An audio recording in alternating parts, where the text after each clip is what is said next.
Dumaan ang nakaitim na lalaking yan sa isang kalsada sa Iloilo City habang may dala-dala na tila isang toolbox. Kasunod naman niya ang isang lalaking nakaputi.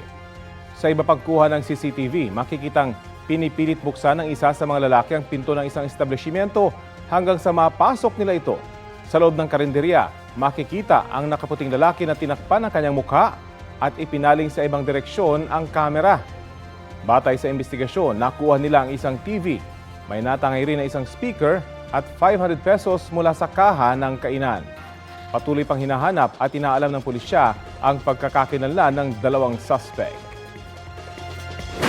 Nauwi sa mainitang pagtatalo ang paniningil ng upa ng isang babae sa isang nangungupahan sa Antipolo, Rizal. Sinaksak ng tenant ang babae na kanyang ikinasawi. Ang paliwanag ng suspect alamin sa balitang hatid ni EJ Gomez. Ngayon, takot ka? Kausapin mo ako ngayon. Sa videong ito sa Barangay Mambugan, Antipolo, Rizal, dinig ang mga taong nagtatalo dahil sa paniningil ng upa sa bahay. Sinisingil ng isang babae ang lalaking tenant. Magsalita ka ngayon. Matulog ka. Matulog ka, Usap. Bukas tayo mag-usap ng hindi ka Huwag nakainom. tayo mag-uusap. Lugi ako sa'yo, eh. Takot ka naman ah. Lugi ako sa'yo, nakainom ka eh.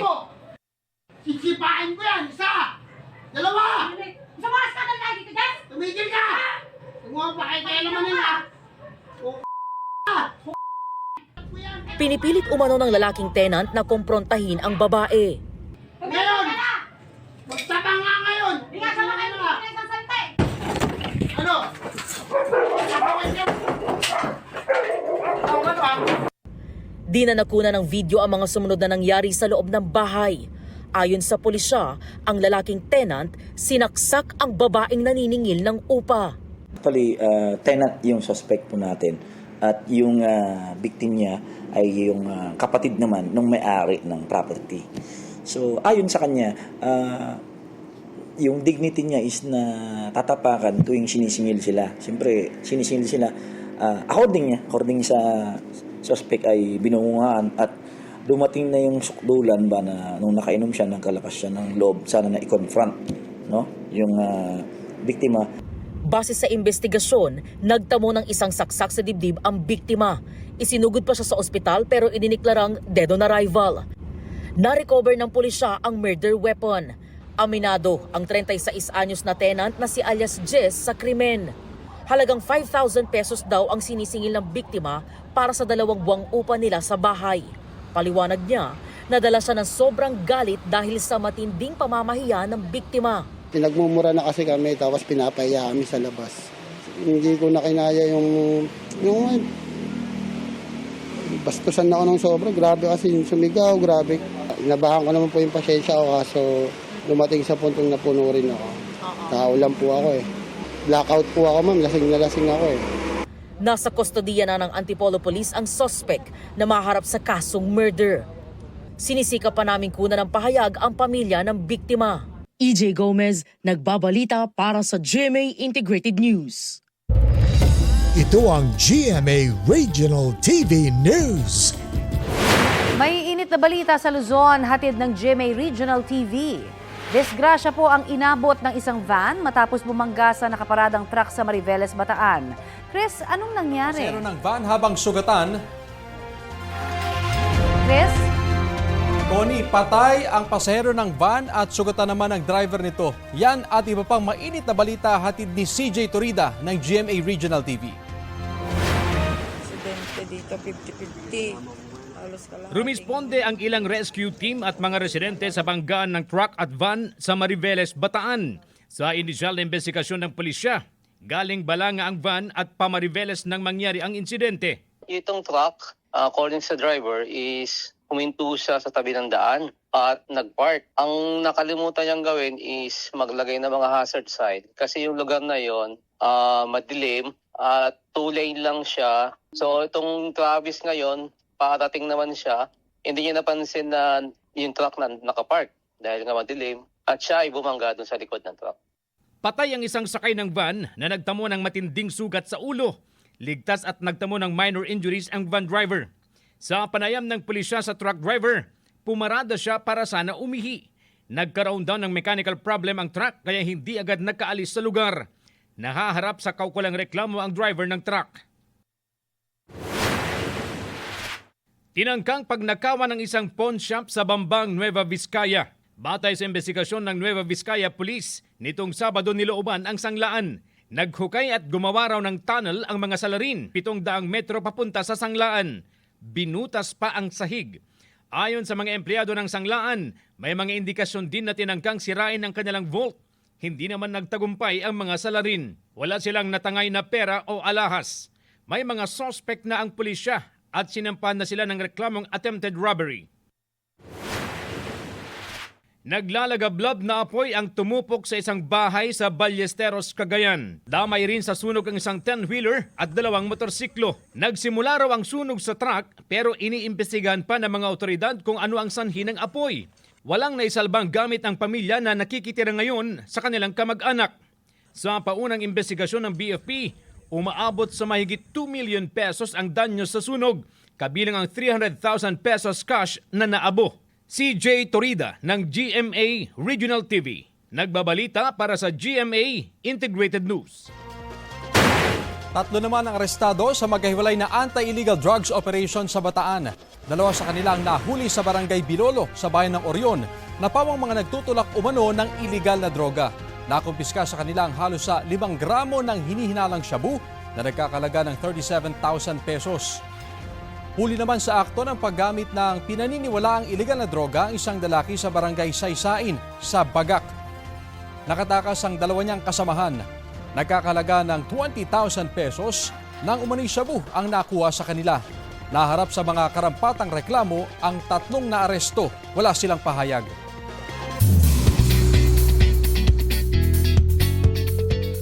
Sealed and official na ang Pinoy Big Brother Celebrity Edition collab ng GMA Network at ABS-CBN. Another historic collab na pinirmahan mismo sa bahay ni Big Brother. Yan ang latest ni Nelson Canlas. After Unbreak My Heart, it's showtime at ang highest grossing Filipino film of all time na Hello Love Again. Another giant collab na naman ang sinelyohan ng GMA Network at ABS-CBN Studios. This time, ile-level up ang longest-running reality show ng bansa, ang Pinoy Big Brother, na mapapanood na sa GMA soon. Nung nag-breaking news, sobrang dami ng messages. Nagsasabi na sino yung mga gusto nila mapanood, sino gusto nila makita sa loob ng bahay ni Kuya. We commit to giving you a very exciting, compelling, fun and enjoyable experience as we join forces, GMA and ABS-CBN. Pumirma para sa GMA, sina GMA Network President and Chief Executive Officer Gilberto R. Duwabig Jr., Executive Committee Chairman Joel G. Jimenez, Senior Vice President for GMA Network, Attorney Annette Gozon Valdez. Sa hanay naman ng Kapamilya Network, pumirma sina ABS-CBN Chairman Mark L. Lopez, President and CEO Carlo L. Katigbak, at COO for Broadcast, Maria Socorro V. Vidanes. Present din ang ilang opisyal ng Kapuso Network. Inilibot din ng ABS-CBN executives ang GMA executives sa ilang bahagi ng bahay ni Kuya, gaya ng confession room. Sa 20th year ng reality show, mas bibigyang kulay ng mga sparkle artist at star magic talents ang mas pinatinding Pinoy Big Brother Celebrity Edition collab. Ilang kapuso na alumni ng bahay ni Kuya, sina Megan Yang, Tom Rodriguez at Beauty Gonzalez. Nelson Canlas nagbabalita para sa GMA Integrated News. Pinagpapaliwanag ng Commission on Higher Education ang Best Link College of the Philippines kaugnay sa out-of-town activity nito sa Bataan.